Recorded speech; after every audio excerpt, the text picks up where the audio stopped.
Assalamualaikum warahmatullahi wabarakatuh. Bismillah walhamdulillah wassalatu wassalamu ala rasulillah wa ala alihi wa sahbihi wa muwala. Subhanaka la ilma lana illa ma 'allamtana innaka antal alimul hakim. Allahumma arzuqna al-ma'arif ar-rabbaniyah wal 'ulum al-laduniyah wa ballighna rutbat al-ihsan wa wahdat asy-syuhud walhamdulillahi rabbil alamin. Yang saya hormati Presiden Republik Indonesia, yang terhormat Presiden Republik Indonesia, yang saya hormati Wakil Presiden ke-10 dan ke-12 Bapak Haji Muhammad Yusuf Kalla, para duta besar negara-negara sahabat, para Menteri Kabinet Indonesia Maju, Al-Mukarram Ketua Umum Majelis Ulama Indonesia dan seluruh jajaran pengurus Majelis Ulama Indonesia, pengurus harian, Dewan Pertimbangan, dan juga komisi dan lembaga, para pimpinan Ormas Islam tingkat pusat, para pimpinan perguruan tinggi Islam, para pengurus MUI provinsi dan kabupaten kota, al-mukarramin, para ulama, serta hadirin undangan yang berbahagia. Pada hari ini saya sebenarnya ada teks yang mesti saya baca, tetapi saya ingin menggunakan kesempatan dalam rangka milad ini untuk berbicara dari hati ke hati sebagai Ketua Dewan Pertimbangan dengan seluruh jajaran di Majelis Ulama Indonesia. Jadi lebih pada membangun komunikasi yang untuk mengevaluasi apa yang menjadi tugas kita sebagai Majelis Ulama Indonesia.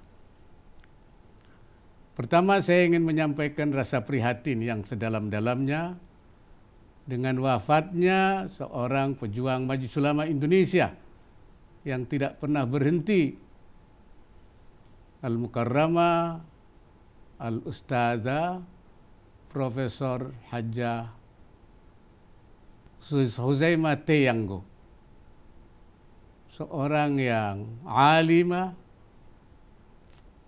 salihah, abidah, nafi'ah, yang telah banyak memberikan sumbangan ilmu dan kiprahnya melalui Majelis Ulama Indonesia.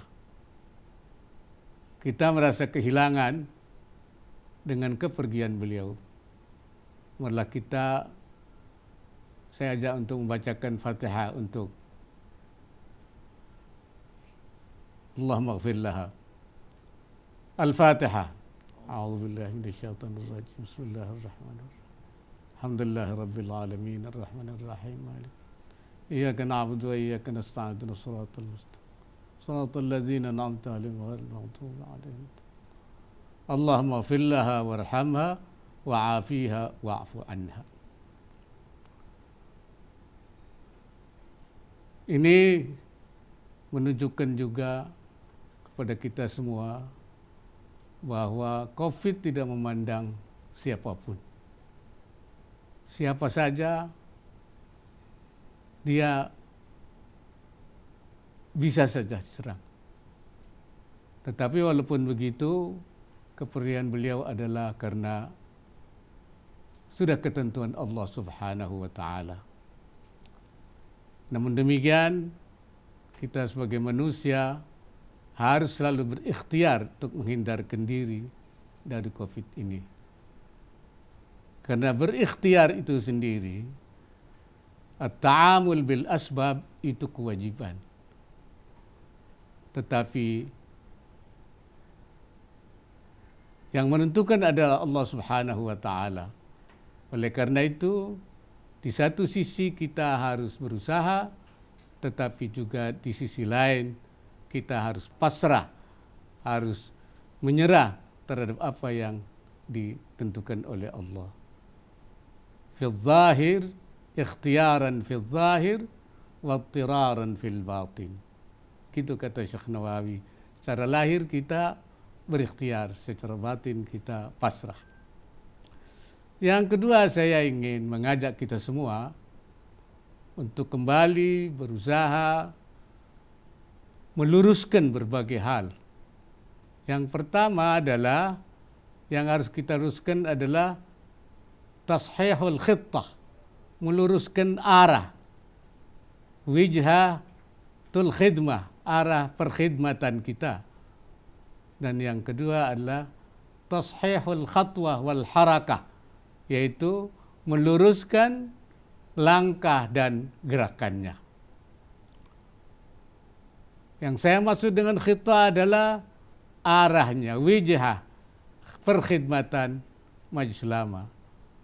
Majelis Ulama sebagai wadah para ulama, di samping cendekiawan, di samping zu'ama, adalah merupakan warasatul anbiya, pewaris Nabi. Oleh karena khittah perkhidmatannya adalah khittah nabawiyah, yaitu khittah garis arah yang dilakukan oleh para nabi. Khittah nabawiyah menurut pemahaman saya itu adalah seperti apa yang dikatakan oleh Nabi Allah Syuaib alaihissalam, in uridu illal islah mastata'tu. Tidak ada yang saya kehendaki melainkan melakukan perbaikan menurut kemampuan saya. Oleh karena itu khittah kita adalah khittah islahiyah, yaitu perbaikan di semua sektor, aqidatan, wa ibadatan, wa fikratan, cara berpikir, wa muamalatan, wa akhlaqiyatan. Ini arah khittah yang harus kita lakukan. Saya sering katakan bahwa perjuangan kita tidak mencari kemuliaan, tidak mencari kekuasaan, dan tidak mencari kemenangan. Karena semuanya itu adalah bukan domain kita, tapi itu adalah domain Allah Subhanahu wa ta'ala. Kemuliaan, kekuasaan, kemenangan adalah khatwah rabbaniyah. Itu langkah-langkah Tuhan. Allah sudah mengatakan, qulillahumma malikal mulki tu'til mulka man tasha wa tanzi'ul mulka mimman tasha wa tu'izzu man tasha wa tudhillu man tasha. Katakan bahwa engkaulah Allah yang memberikan kekuasaan pada orang yang engkau kehendaki, mengambil kekuasaan juga dari yang engkau kehendaki. Artinya al-mulk adalah kemenangan Allah, domain Allah. Begitu juga kemuliaan, wa tu'izzu man tasya wa tudhillu man tasya. Begitu juga kemenangan, wa man nasru illa min indillah. Kemenangan adalah dari Allah. Ketika Allah menyatakan, hal adullukum ala tijaratin tunjikum min azabin alim, maka kamu saya tunjukkan suatu yang menyelamatkan kamu dari siksa, yaitu tu'minuna billahi wa tujahiduna bi amwalikum wa anfusikum, berjuang di jalan Allah dengan harta dan jiwa. Ternyata balasan Allah kalau kita berjuang tidak hanya tunjikum min azabin alim, tapi ada satu lagi, wa ukhra tuhibbunaha, dan ada yang lain yang engkau sukai. Apa itu? Nasrun minallah wa fathun qarib, yaitu pertolongan dan kemenangan dari Allah yang dekat. Jadi itu juga nasrun minallah wa fathun qarib, itu juga domain Allah. Ini yang harus kita, jadi arah kita tidak kepada arah itu. Tetapi bukankah dulu pada masa awal para nabi, para ashabi Rasulullah, khulafa'ir rasyidin, Mereka memiliki kemuliaan, mereka memiliki kekuasaan. Iya, itu adalah buah amal. Itu adalah thamratul amal wa natijatul amal. Natijahnya. Bukan mereka cari. Dan itulah yang namanya atiyah rabbaniyah, pemberian Allah Subhanahu wa taala. Karena itu saya ulangi pernyataan Sayyidina Umar yang mengatakan, nahnu qaumun a'azzanallahu bil Islam wa mahma talabna al-'izza bighairi ma a'azzanallah adallana Allah. Kami adalah kaum yang dimuliakan oleh Allah, mendapat kemuliaan dengan Islam. Apabila kita mencari kemuliaan tidak dengan cara yang dimuliakan Allah, dengan cara lain, adzanna Allah, maka Allah akan menghinakan kita. Ini pernyataan Sayyidina Umar bahwa izz yang itu adalah memang diberikan oleh Allah. Walillahil izzatu jami'a.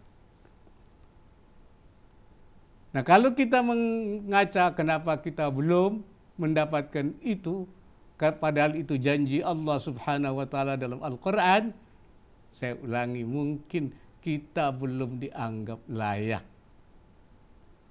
Belum rasyid kalau bahasa dalam fikih itu. Jadi kita ini belum layak diberikan itu.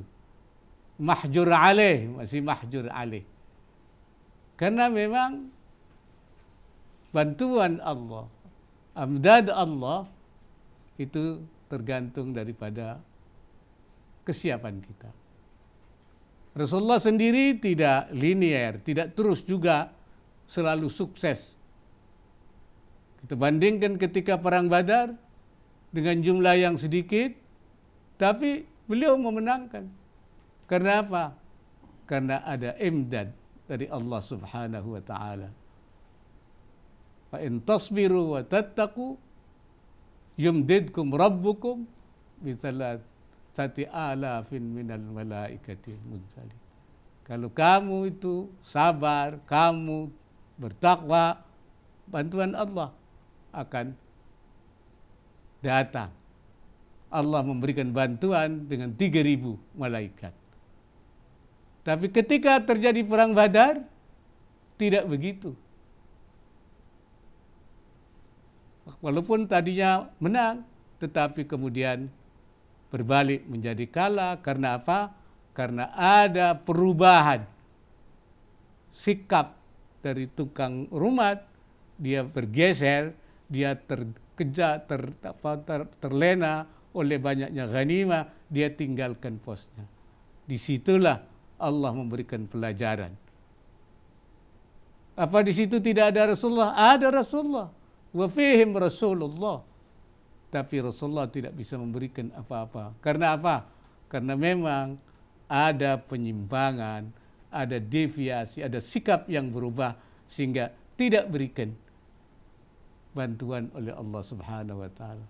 Maka itu benarlah kata Imam Ibnu Athaillah, wurudul amdad bihasabil isti'dad. Datangnya bantuan itu, amdad itu, bagaimana dengan kesiapan kita. Kita siap, tapi kita kalau belum, maka kita dianggap belum rasyid dan masih mahjur alaih. Saudara-saudaraku semua pengurus Majelis Ulama dan para ulama, karena itu arah kita itu tidak boleh bergeser. Jangan kita mengambil domain yang bukan domain kita. Imam Ibnu Athaillah juga mengatakan bahwasanya ijtihaduka fima dumina laka wa taqsiruka mimma tuliba minka dalilun ala intimasil basirati minka.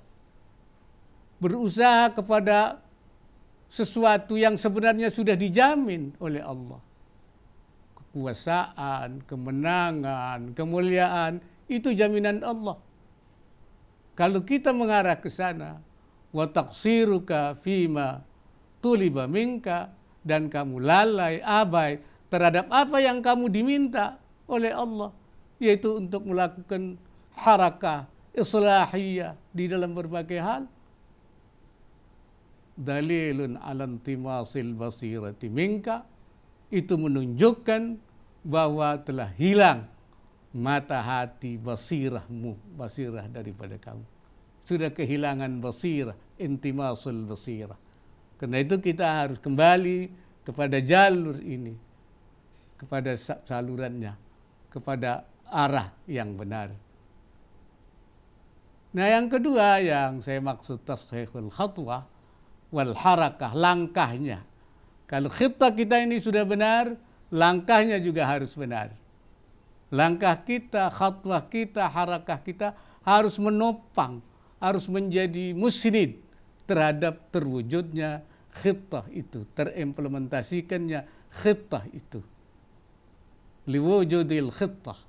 Jangan sampai khittahnya ke sini, tapi khatwah dan harakahnya itu tidak sejalan, tidak searah. Nah, ini yang harus kita, khittah kita juga harus kita luruskan. Itulah. Nah, yang kedua, khittah kita itu harus kita bangun dengan baik, bil ihsan. Karena Allah menyatakan, inna Allah katabal ihsan fi kulli syai'. Allah mewajibkan ihsan di dalam segala hal. Apalagi di dalam arah perjuangan, di dalam khittah kita. Oleh karena itu, tepat apa yang dikatakan oleh Sayyidina Ali radhiyallahu an, al-haqqu bila nizamin yaghlibuhul batil binizamin. Sesuatu yang benar tanpa terorganisir dengan baik, terkelola dengan baik, akan bisa dikalahkan oleh yang batil yang terkelola dengan baik. Ini saya kira sangat relevan. Dan ini kita bisa mengalami sendiri bagaimana perkembangan dunia informasi kita. Sekarang terjadi informasi, banjir informasi, tidak hanya yang benar, tapi juga yang bohong, yang hoax. Sehingga antara yang benar dan kebohongan dan kebenaran itu menjadi tidak jelas, tersamarkan. Sehingga zaman ini dikatakan sebagai post-truth. Artinya zaman pasca kebenaran, di mana kebenaran dan kebohongan menjadi tersamarkan.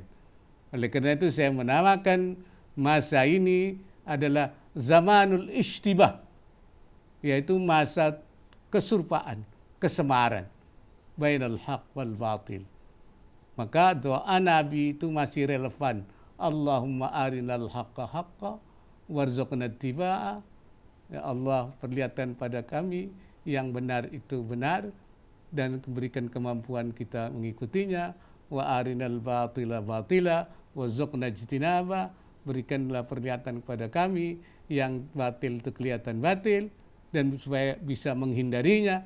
Wala taj'alhuma multabisan alaina. Jangan sampai yang benar tidak benar ini iltibas, terjadi kesurpaan, kesemaran, fanadilla, sehingga kita menjadi tersesat. Nah, kalau kita kebenaran itu tidak terkelola dengan baik, ini bisa terkalahkan oleh al-batil binizamin. Karena itu langkah-langkah khatwah kita harus kita lakukan dengan terstruktur, dengan masif, ya, dengan benar-benar terencana, bil ihsan. Dan juga hal penting untuk bisa khatwah kita benar itu harus terkoordinasi. Sebenarnya Majelis Ulama sudah punya keputusan itu, yaitu khatwah, tansiqul khatwah wal harakah, yaitu supaya terorganisasi. Di sini peran Majelis Ulama sebagai imamah institusionaliyah, yaitu imam kelembagaan, untuk bisa mentansik, mengkoordinasikan supaya gerakan-gerakan daripada kita menjalankan khitah nabawiyah, khitah islahiyah ini menjadi terkoordinasi dengan benar. Sepanjang koordinasi ini tidak bisa kita lakukan, ini saya kira apa yang ingin kita capai tentu belum dapat maksimal. Yang terakhir, yang ketiga, saya ingin mengajak, seperti tadi dikatakan, bahwa kita memang masih menghadapi COVID-19. Dalam menghadapi COVID-19 ini, ya, kita harus berkiprah bukan karena kita sebagai sadiqul hukumah, bukan hanya sebagai mitra pemerintah, dan bukan membantu pemerintah. Saya ulang sekali lagi bahwa tugas kita itu memang kewajiban kita Majelis Ulama. Majelis Ulama mempunyai kewajiban ganda, mas'uliyah wataniyah, tanggung jawab kenegaraan, wa mas'uliyah diniyah, dan tanggung jawab keagamaan. Menghadapi COVID ini termasuk mas'uliyah wataniyah, juga mas'uliyah diniyah. Mas'uliyah wataniyah memang ini tanggung jawab negara dalam menjaga umat, menjaga masyarakat, menjaga rakyat, tapi juga mengatasi COVID adalah mas'uliyah diniyah, tanggung jawab keagamaan. Karena apa? Karena hifdzun nafs, menjaga jiwa umat adzlah termasuk yaitu maqasidus syariah, tujuan syariah yang menjadi kewajiban kita. Di samping hifdzuddin, menjaga agama, hifdzul nasl, hifdzul aqal, dan hifdzul mal. Ini termasuk maqasidus syariah. Maqasidus syariah adalah kewajiban kita, dan Majelis Ulama punya tanggung jawab besar. Ini masalah diniyah. Dan juga kata Syekh Nawawi, al-ilaj bid-dawa wal ihtiraz 'anil waba wajib. Memberikan obat, berobat dan menjaga ihtiraz dari wabah itu juga wajib. Jadi wajib menjaga diri, wajib menjaga dari wabah, wajib melakukan ilaj bid-dawa, yaitu berobat, itu merupakan kewajiban. Karena ini wajib, maka tentu menjadi kewajiban Majelis Ulama. Saya ulangi, bukan hanya sebagai mitra pemerintah, tapi ini merupakan tanggung jawab. Oleh karena seluruh jajaran Majelis Ulama dari pusat sampai daerah tidak boleh ada yang tidak sejalan. Ini adalah hal yang semua harus sama, semua harus mengambil peran aktif, ya. Jangan sampai ada isu-isu, ya, dan jangan sampai ada kelompok yang menggunakan isu COVID dan kesulitan ekonomi dalam rangka membangun, mengobarkan distrust, ketidakpercayaan kepada pemerintah. Ini kewajiban kita Majelis Ulama di dalam rangka memantapkan dan menyatukan semua. Ini adalah tauhidul harakah, yang menyatukan gerakan. Tauhidul khatwah, menyatukan langkah. Tauhidus sufuf, menyatukan saf. Ini bagian daripada yang harus kita bangun sekian. Saya kira itu yang dapat saya sampaikan. Mudah-mudahan ada manfaatnya. Mudah-mudahan Allah Subhanahu wa taala memberkati kita.